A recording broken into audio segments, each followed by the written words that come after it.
India में ऐसे एक से बढ़कर एक नेता हैं जिनके ओरेटरी स्किल्स से विपक्ष पार्लियामेंट में डर के भाग जाता है। ये नेता खुद राहुल गांधी की इतनी बेइज्जती करते हैं कि कांग्रेस की बोलती बंद हो जाती है। तो इस वीडियो में आप देखेंगे कि बीजेपी एमपी पूनम महाजन ने नेहरू और नेहरू की गलतियों को गिना के कांग्रेस को ऐसा धोया है कि कांग्रेस की बोलती बंद हो गई है। पूनम महाजन ने कांग्रेस को एक्सपोज कर दिया है, वो भी पार्लियामेंट में करोड़ों लोगों के सामने। आप देखेंगे किस तरह से राहुल गांधी धूम दबा के भाग गया है। तो वीडियो का एंड तक जरूर देखें। जय हिंद। मुझे अच्छा लगा कि जिस रूप से विरोधी पक्ष में कहीं न कहीं इतिहास का विचार किया गया, इतिहास के प्रारूप से आज के जम्मू कश्मीर को देखा जा रहा है। ये बहुत अच्छा लगा कि वो इतिहास के बारे में बात कर रहे हैं। तो मैं एक ऐसी युवा सांसद हूँ जो बचपन से देखती आ रही हूँ जम्मू कश्मीर को जब फ्रंट पेज पे किस इतिहास के रूप से हम देख रहे हैं। जब देश 1947 में आज़ाद हुआ तो भारत का हिस्सा जम्मू और कश्मीर लद्दाख था और है। मुझे ये प्रश्न होता है कि क्यों जब 1947 में हमें आज़ादी मिली और कश्मीर, लद्दाख और जम्मू भारत का अभिन्न भाग तब से था, तो क्यों तभी के। नमस्कार दोस्तों, मैं हूं सुनील और आप देख रहे हैं क्विक रिएक्शन में आप सबका एक बार फिर से स्वागत है। आज का वीडियो होगा पार्लियामेंट में एक बहस छिड़ा था और उसका जिम्मेदारी लिए थे पूनम महाजन। पूनम महाजन ने कांग्रेसियों को ऐसा धोया, नेहरू से लेके आज का पीढ़ी तक, क्या बताए। देखिए, आप वीडियो एंजॉय कीजिए। कैसा लगा आपको वीडियो कमेंट्स में बता के जाइएगा। चलिए वीडियो देखते हैं।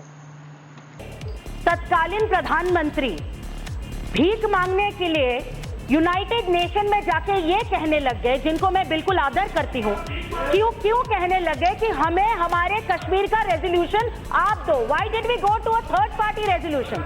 विद ड्यू रिस्पेक्ट, मेरा ये कहना है कि ये आलोचना नहीं है, ये आलोचना नहीं है, माफ करिए, ये आलोचना नहीं है, अपेक्षा थी, ये फैक्ट है। इसको देख लूंगा। ऐतिहासिक ब्लंडर कहा जाता था। जब इतिहास में जाना हो तो इतिहास में जिस प्रकार से ऐतिहासिक ब्लंडर किया गया है उसकी भी कहीं ना कहीं समीक्षा इधर होनी चाहिए, लेकिन इसलिए बताना बहुत जरूरी है। क्यों तब के तत्कालीन, ये क्यों है प्रश्न मेरा एक युवा सांसद के रूप से, कि क्यों तब के हमारे सबके आदरणीय पहले प्रधानमंत्री, इस देश के तत्कालीन प्रधानमंत्री थर्ड पार्टी के पास गए कि हमारा जम्मू कश्मीर का मसला आप सुलझाइए। उस वक्त का ऐतिहासिक ब्लंडर आज भी हम फेस कर रहे हैं, ये हम सब जानते हैं। इस क्यों का प्रश्न हमें चाहिए। आप इतिहास में जाना चाहते तो मुझे आपको ये प्रश्न पूछना है, कश्मीर में जाते वक्त परमिट मांगना पड़ता था और देना पड़ता था। क्यों कश्मीर जाते वक्त हमें परमिट लेना पड़ता था? क्यों कश्मीर हमारा अभिन्न भाग नहीं है? हम अभिन्न रूप से कश्मीर के साथ नहीं रहते थे? क्यों तभी इस बार की लड़ाई होती थी कि दो प्रधान थे, दो संविधान थे और दो निशान थे? क्यों हमारे श्यामा प्रसाद मुखर्जी को इसके खिलाफ लड़ना पड़ा और क्यों उनको बलिदान देना पड़ा कि परमिट के बिना हम हमारे जम्मू कश्मीर में आएंगे? ये इतिहास का प्रश्न मैं पूछना चाहती हूँ। क्यों ऐसे हुआ कि कश्मीरी पंडित, हमारे कांग्रेस के पेट्रियार्क कश्मीरी पंडित है, इसका वो हर वक्त गर्व से बात करते थे। उसी पेट्रियार्क कश्मीरी पंडित हमारे देश के प्रधानमंत्री भी थे। उसी वक्त ऐतिहासिक ब्लंडर भी हुआ। फिर मैं इतिहास में सब जानना चाहते तो इतिहास का ये भी प्रश्न आप उत्तर दीजिए कि क्यों कश्मीरी पंडितों को उसी सेक्युलर कंट्री के बारे में आप बात करते हैं, जम्मू और कश्मीर से भगा दिया गया और उनको अपनी जमीन से बाहर बेच दिया गया? उसका आप जवाब दीजिए। मेरे बहुत क्यों प्रश्न है, मुझे ये इतिहास में जाके आपको पूछना है। पॉइंट ऑफ ऑर्डर किस नियम के तहत, किस नियम के, नियम बताए ना आप। पॉइंट ऑफ ऑर्डर किस नियम के तहत? नहीं माने सर, प्लीज आप नियम बताइए किस नियम के तहत। सर, इतिहास के रूप से ये क्यों प्रश्न के उत्तर भी आप हमें दे दीजिए। जब कश्मीरी पंडितों को कांग्रेस से, मैं कहती हूँ पेट्रियार्क इसलिए पूछती हूँ कि कश्मीरी पंडिताएं पे बहुत सारी चीजें लिखी गई। वही हमारे कश्मीरी पंडित आज मेरे चुनाव क्षेत्र बांद्रा में अभी भी बेचारे विस्थापित होकर रह रहे हैं और मुझे ये पूछते हैं कि मैं अपने घर कब जाऊंगा। लेकिन हाँ, आज मोदी सरकार आई है तो कश्मीरी पंडितों का सम्मान हो रहा है और वो वापस जाने की तैयारी है। मेरा ये भी सवाल है, इतिहास में आप जा रहे हो, क्यों आप हमें, जब आपकी सरकार थी तभी तिरंगा हमारा लाल चौक में क्यों फहराने आप देते नहीं थे? इस सवाल का मुझे जवाब दीजिए। नाइस। आप जब राम मंदिर का विषय होता है तो आप राम मंदिर में कहते हो कि कागज दिखाओ, कागज दिखाओ। कृष्ण जन्मभूमि का मामला आएगा मथुरा में तो कहोगे कागज दिखाओ। आप जब शिव की बात होगी, ज्ञानवापी मस्जिद की बात आएगी, कागज दिखाओ।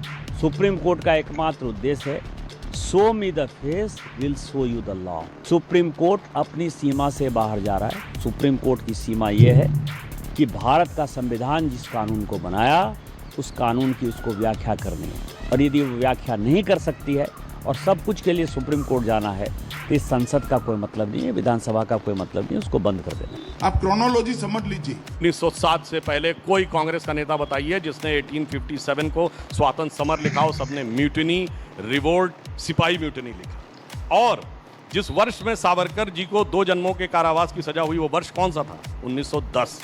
और जाके चेक करिए 1910 में कांग्रेस का अध्यक्ष कौन था? विलियम वैटनबर्न, ब्रिटिश सरकार का सेक्रेटरी। आप तो मातहत हैं, ब्रिटिश सरकार के बाबू के नीचे खड़े हुए हैं। और रही बात इसकी लेटर लिखने की, तो राहुल गांधी जी देख लें, उनके बहुत बड़े बड़े नेताओं ने, बहुत बड़े बड़े, मैं नाम लेके किसी का मूर्ति भंजन नहीं करना चाहता, वायसराय को लिखा है feel obliged to be your most obedient servant. Servant, वाह। सावरकर जी देश के स्वतंत्रता सेनानी है। बिल्कुल है। वो लड़े, हिंदुस्तान स्वतंत्र हुआ, 2 लाइफ टर्म उनको मिला था। पहले हिंदुस्तानी थे जो 2 लाइफ टर्म मिला है। 20-10 साल उन्होंने काटे हैं अंडमान निकोबार के जेल में। इस गांधी पर नेहरू ने काटे हैं। 5 दिन 2 दिन जाके जेल में रह के आते थे क्योंकि एडमिना के पैर दबाते थे। ये बताएंगे वीर सावरकर के बारे में। और इनकी अध्यक्षा तो अभी इनकी ये देखिए फिर गाली मैडम को, अरे गाली मैडम को गाली इतिहास के बारे में ठीक पता है, नेहरू के बारे में ठीक पता है, बिल्कुल ठीक पता है। एडविना माउंटबेटन का और भी पोल खोलूंगा अभी नेहरू के साथ। अभी अरे सुन लो, माफीनामा आपने लव लेटर लिखा था। नेहरू जी ने एडविना माउंटबेटन को हर दिन बैठ के लव लेटर लिखते थे। यहाँ माफीनामा के बारे में बोल रहे हैं। बैठ जाओ। माननीय प्रधानमंत्री एक बार सदन में बोल चुके हैं, भाई ये नेहरू जी का परिवार है तो नेहरू नाम क्यों नहीं लगाते? तो घबराहट तो उनको दिखाई पड़ रही। खानदान तो नेहरू जी का है और नाम नेहरू जी का कोई यूज ही नहीं करता है, तो घबराहट तो उससे नजर गांधी है और नेहरू क्यों लगाएंगे? वो तो इंदिरा जी के से चल रही ना आगे बात। अच्छा, इंदिरा जी बेटी थी ना। इंदिरा जी से बात चल रही है, तो ये बताइए, तो फिर इंदिरा जी किसकी पत्नी है यह विषय ज्यादा प्रमुखता से आता है, किसकी पुत्री है वह विषय ज्यादा प्रमुखता से आता है? तो जिनकी पत्नी है उनसे ही आप मान लिया कि वो उनकी जिनकी बेटी है इसलिए महत्वपूर्ण, हम उसको सम्मान देते हैं। तो फिर सोनिया गांधी जी के आते समय ये फार्मूला बदल क्यों जाता है? फार्मूला। कई ऐसे नेता हैं जिनके नाम हम जानते हैं, लेकिन कई ऐसे भी नेता हैं जिनके नाम हम नहीं जानते। वो कभी कभी पार्लियामेंट में स्पीच देते हैं, लेकिन जब देते हैं तो सारी पार्लियामेंट जाती है। वो तो कैसे लगा सब लोग का ये वाला वीडियो?